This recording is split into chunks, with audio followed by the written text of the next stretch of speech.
Hello ka parokya, adun na sad kita isgutanon karon mahitungod sa liturgical music kini ang awit sa pag-andam sa halad part 2. Tulo ka butang nga timan-an nato inig-execute nato aning kantaha.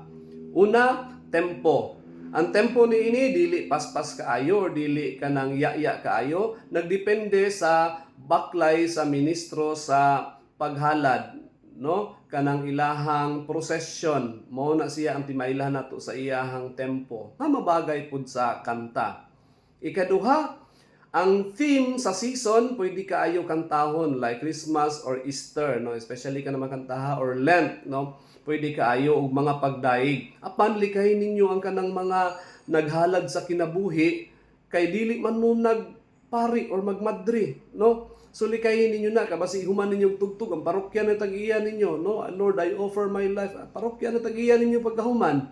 Ikatulo, pwede kaayo mag-instrumental ang organista lang ni ana provided nga didto sa pitch nga dili makantahan sa mga tao kabasi mo-action sila ham-ham ana ginatawag na namo og improvisation. Pero ayaw ninyo nigbuhata during Easter and Christmas seasons. Sa ordinary season lang or Lent pwede kaayo.